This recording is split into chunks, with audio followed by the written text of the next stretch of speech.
आज मैं आपके लिए एक बहुत ही नया और एकदम ही अलग किस्म का नाश्ता लेकर आया हूँ जिसको आपने शायद पहले कभी नहीं खाया होगा। तो यहाँ पर इस नाश्ते को बनाने के लिए हमें यहाँ पर चाहिए 1 कप सूजी यानी कि सेमोलिना, जिसको हम रवा कहते हैं। यहाँ पर आपको एकदम ही बारीक वाली सूजी का इस्तेमाल करना है। यदि आपके पास बारीक वाली सूजी नहीं है तो जो भी आपके पास सूजी अवेलेबल हो उसको आप एक बार मिक्सी में ग्राइंड कर लीजिए और आपकी जो बारीक वाली सूजी है वो बनकर रेडी हो जाएगी। तब हम यहाँ पर इस सूजी को एक मिक्सिंग बोल में ट्रांसफर करेंगे। अब मैं यहाँ पर इसमें डाल रहा हूँ आधा कप कर्ड यानी कि दही। और मैंने जिस दही का इस्तेमाल किया हुआ था वो काफ़ी खट्टा था, इसलिए मैंने यहाँ पर सिर्फ आधे कप दही का इस्तेमाल किया हुआ है। लेकिन यदि आपका दही जो है वो उतना खट्टा नहीं है तो फिर आप यहाँ पर 3/4 कप दही का इस्तेमाल कर सकते हो। इसी के साथ साथ हम यहाँ पर इसमें ऐड करेंगे 1 बड़ी चम्मच नमक, या फिर आप यहाँ पर अपने टेस्ट के अकॉर्डिंग नमक की मात्रा कम ज़्यादा कर सकते हो। फिर इसमें जाएगा 1 बड़ी चम्मच शुगर यानी कि चीनी। आप चाहो तो यहाँ पर पीसी हुई चीनी का भी इस्तेमाल कर सकते हो। और फिर हम इसमें ऐड करेंगे 1 बड़ी चम्मच अदरक और हरे मिर्च की पेस्ट। यदि आपके पास ये पेस्ट नहीं है तो फिर आप अदरक और हरे मिर्च को एकदम ही बारीक बारीक चॉप करके यहाँ पर इस्तेमाल कर सकते हो।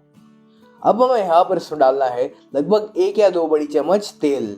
यहाँ पर आपको रिफाइंड ऑयल का इस्तेमाल करना है। कोई भी ऐसा तेल यहाँ पर इस्तेमाल मत करेगा जिसका फ्लेवर बहुत ही स्ट्रॉन्ग हो। यहाँ पर तेल डालने से क्या होगा कि ये जो ढोकला है ये अंदर से काफी मॉइस्ट रहेगा। तो बस हम यहाँ पर इन सभी चीजों को एक बार अच्छे से मिक्स करेंगे। पानी हम बाद में डालेंगे, पहले आपको यहाँ पर इसको ऐसे ही मिक्स करना है। और फिर हम यहाँ पर इसमें थोड़ा थोड़ा पानी ऐड करते जाएंगे और इसका हमें एक बैटर रेडी करना है। और ये जो बैटर हम बना रहे हैं ये थोड़ा सा गाढ़ा यानी कि थिक रहना चाहिए। जैसे हम इडली का बैटर बनाते हैं बिल्कुल उसी प्रकार से हमें यहाँ पर ये बैटर को रेडी करना है। ये जो नाश्ता हम बना रहे हैं इसके लिए सबसे बेस्ट नाम क्या रहेगा, ये हर बार की तरह आप ही को कमेंट्स में लिखकर बताना है।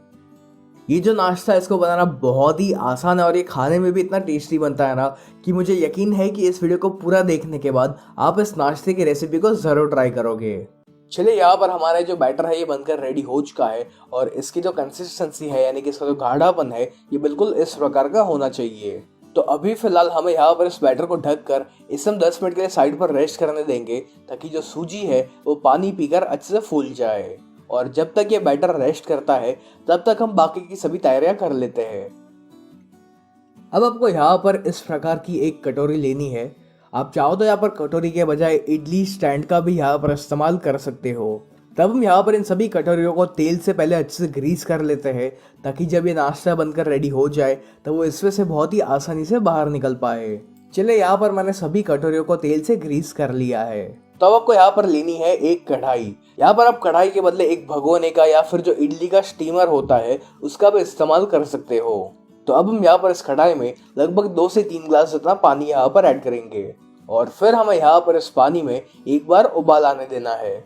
मैंने यहाँ पर पानी को बॉईल करने के लिए रख दिया है और यहाँ पर हमारे बैटर को भी रेस्ट के लगभग 10 मिनट हो चुकी है। और जैसे कि आप देख सकते हो कि सूजी ने सारा पानी पी लिया है और अब जो बैटर है ये काफ़ी गाढ़ा हो चुका है। अब बारी आती है इस बैटर में कुछ सब्जियां डालने की। तो मैंने यहाँ पर इसमें डाला है एक अनियन यानी कि प्याज, जिसको मैंने एकदम ही बारीक बारीक चॉप कर लिया था। फिर इसमें जाएगा एक शिमला मिर्च यानी कि कैप्सिकम, और मेरे पास यहाँ पर ये गाजर भी पड़ा हुआ था तो वो भी मैं यहाँ पर इस्तेमाल कर रहा हूँ। ये अलग अलग कलर की सब्जियां डाल के ये जो नाश्ता है ये दिखने में बहुत ही अट्रैक्टिव लगता है। और अब सबसे आखिर में हम इसमें डालेंगे थोड़ा सा कोरिएंडर यानी कि धनिया। अब बस हमें यहाँ पर इन सभी चीज़ों को अच्छे से एक बार मिक्स करना है। यहाँ पर हम इसमें हल्दी या लाल मिर्च पाउडर या कोई भी ऐसे मसाले का इस्तेमाल नहीं करने वाले। इसको हम ऐसे ही प्लेन यानी कि बिना किसी मसाले के साथ बनाएंगे। लेकिन सबसे आखिर में हम इस रेसिपी में एक ट्विस्ट लाएंगे जिससे कि इस नाश्ते का जो टेस्ट है उसमें 4 चांद लग जाएंगे। चलिए, यहाँ पर हमारा जो बैटर है ये रेडी हो चुका है। तो अब हमें यहाँ पर इसमें डालना है इनो। मैंने यहाँ पर ये रेगुलर वाला इनो इस्तेमाल किया हुआ है। आपके घर में जिस भी फ्लेवर का इनो अवेलेबल हो आप उसका इस्तेमाल कर सकते हो, लेकिन ध्यान रहे कि इनो को आपको सबसे आखिर में डालना है वरना उसका जो असर है वो कम हो जाएगा। तो हमें यहाँ पर 1 छोटी चम्मच इनो इसमें डालना है और फिर इस इनो के ऊपर हम थोड़ा सा पानी ऐड करेंगे ताकि ये जो इनो है ये एक्टिवेट हो जाए। इस बैटर में इनो डालने के बाद आप इसको फटाफट से मिक्स करिए और इसको आपको बहुत ज़्यादा देर तक फेंटते नहीं रहना है वरना इनो का असर धीरे धीरे कम होता जाएगा। और अगर इनो का असर ख़त्म हो गया तो ये जो नाश्ता है ये उतना सॉफ्ट नहीं बनेगा। तो यहाँ पर ये जो बैटर है ये रेडी हो चुका है। तब हम यहाँ पर इस बैटर को जो कटोरियों को हमने तेल से ग्रीस करके रखा हुआ था उसमें ऐड करेंगे और फिर हमें यहाँ पर इन कटोरियों को ऐसे 2-3 बार टैप करना है ताकि ये जो बैटर है ये इसमें लेवल हो जाए और अगर कोई भी एयर बबल्स हो तो वो भी निकल जाए। सभी कटोरियों में बैटर फिल हो चुका है और यहाँ पर हमारा पानी भी जो है वो अच्छे से बॉईल हो चुका है। तब हमें यहाँ पर इस कढ़ाई के अंदर इस प्रकार की एक थाली रखनी है जिसमें इस प्रकार के छेद हो। यदि आपके पास ऐसी थाली नहीं है तो फिर आप एक स्टैंड का भी इस्तेमाल कर सकते हो। और अब हम यहाँ पर इस थाली के ऊपर जो कटोरी हमने रेडी की हुई थी वो रखेंगे और अब आपको यहाँ पर इस कढ़ाई को कवर करके इसे आपको हाई फ्लेम पर 12 से 15 मिनट के लिए पकाना है। सभी के जो गैस के बर्नर्स होते हैं उसकी साइज़ छोटी बड़ी होती है तो टाइम 2-3 मिनट ऊपर नीचे हो सकता है। मुझे यहाँ पर इसको अच्छी तरीके से स्टीम करने में तकरीबन 15 मिनट लगी हुई थी। यहाँ पर तकरीबन 15 मिनट हो चुकी है। तब हम यहाँ पर चेक कर लेते हैं कि ये जो नाश्ता है ये अंदर से अच्छे से पक चुका है या नहीं। तो इसको चेक करने के लिए आपको इसके अंदर एक टूथपिक या फिर एक चाकू डालना है और यदि ये जो चाकू या टूथपिक साफ निकलता है तो इससे आपको पता चल जाएगा कि ये जो नाश्ता है ये अंदर से भी अच्छे से स्टीम हो चुका है।